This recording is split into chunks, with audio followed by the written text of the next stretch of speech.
Hello again, everyone. As you may remember, I'm Sarah Sheffield, and I'm finishing my senior year here at Troy University.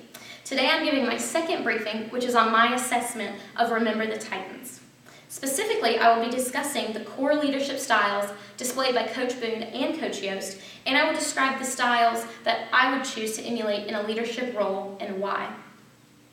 Then I will analyze a scene from the movie to illustrate the interaction between a leader and follower. And finally, I will talk about some of the cultural challenges that both coaches had to face when trying to get their boys to come together, and I will talk about how those different leadership styles impacted this change. The objective here is to gain a better understanding of these leadership concepts through my analysis of the movie Remember the Titans. As discussed in our last briefing, there are three core styles of leadership that we have discussed throughout this course. They are authoritarian, participative, and delegative. Authoritarian leadership is telling what to do and how to do it. The participative style attempts to motivate followers by involving them in the decision-making process. And delegative leadership shows trust in followers to take care of their responsibilities on their own. Knowing this, we can apply a style to both the coaches in the movie. The audience is introduced to Coach Boone and Coach Yost early in the movie.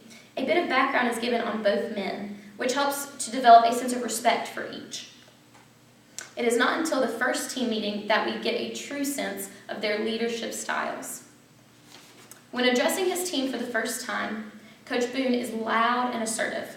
The fact that he gets in his players' face only adds to this intimidating demeanor.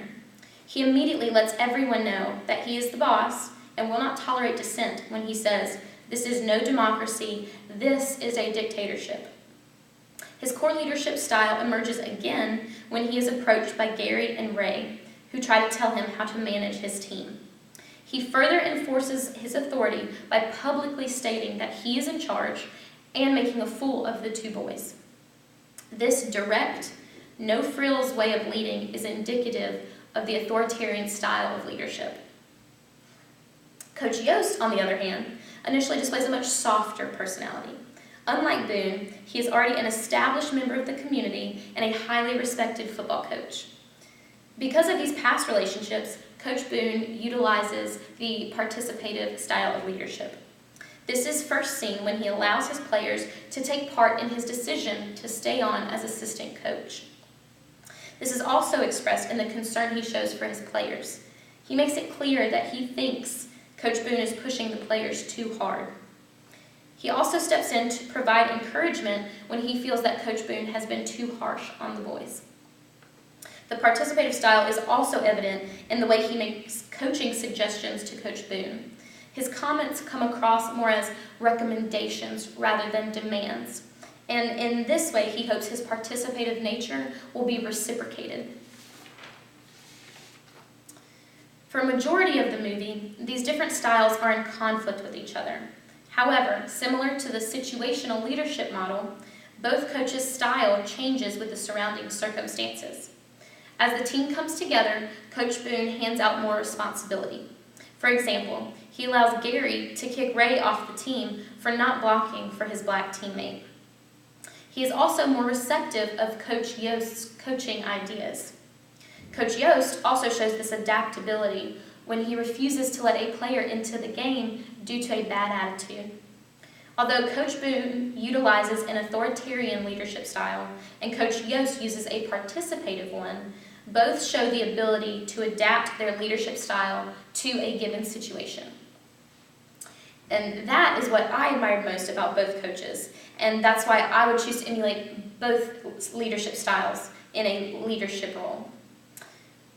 As the first black head coach of a school's first integrated football team, Coach Boone recognized he would have to prove his worth and earn respect from his players, from his coaching staff, and from the entire community.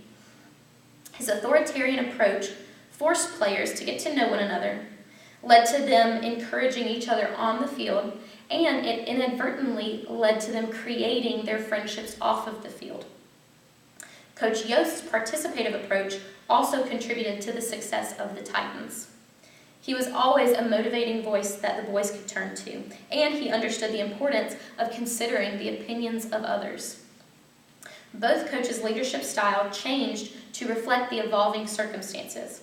As a future leader, I hope to use both styles as effectively as the coaches did in the movie, and I hope to acquire the same adaptability.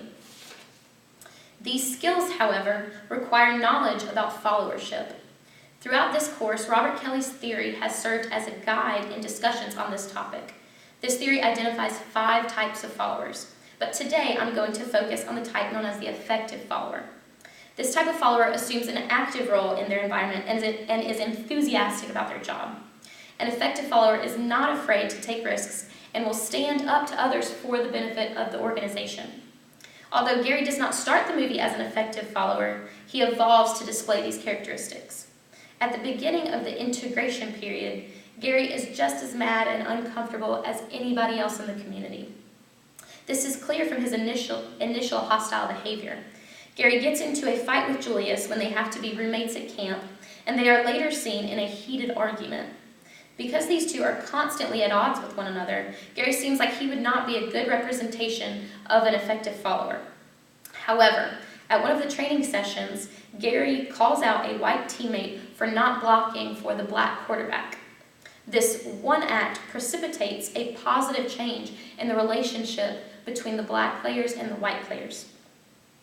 Gary and Julius bring the team into a huddle after this practice and begin to chant. This builds team spirit and reinforces this newfound camaraderie.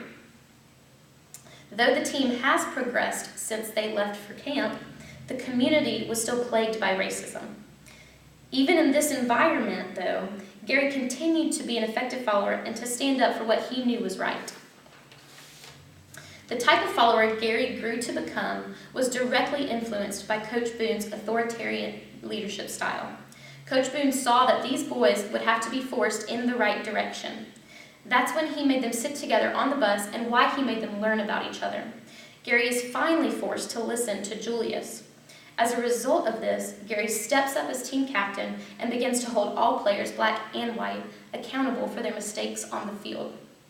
In this moment, Gary had developed into an effective follower and even displayed leadership qualities. This was only possible because of the authoritarian style used in conjunction, and therefore, this was an appropriate interaction between leader and follower. We have discussed how a leader's core leadership style has a direct influence on the type of follower, but the leader's style can also have an effect on an organization's culture. The main cultural concerns that the coaches had to address in order to bring about change was racial tension among the players. To become a cohesive unit, everyone would have to put aside their racial bias and work together to win. Another cultural challenge was the change in authority. This occurred when Coach Boone was appointed head coach over the more well-known Coach Yost, and this created tension among the coaching staff. The coach's different leadership styles both helped and hindered this desired change. Boone used this authoritarian style to establish himself, but he often came across as arrogant and overbearing. This tension between the coaches slowed down the process of cultural change. Boone's authoritarian style did push the players in the right direction, however. He pushed them to evaluate the situation and see that race should not be an issue. Coach Yost's participative style also challenged the players to overcome their racial stigma. By the movie's end, these two leadership styles had become complementary of one another. Because of this, the football team conquered their issues of race and inspired their entire community to do the same. Today, I have discussed 3 important topics from our leadership development course. The topics were leadership styles, types of followers, and organizational cultural concerns. I've used specific examples from the movie, Remember the Titans, to further elaborate on these concepts. I hope this briefing has been helpful, and thank you for listening.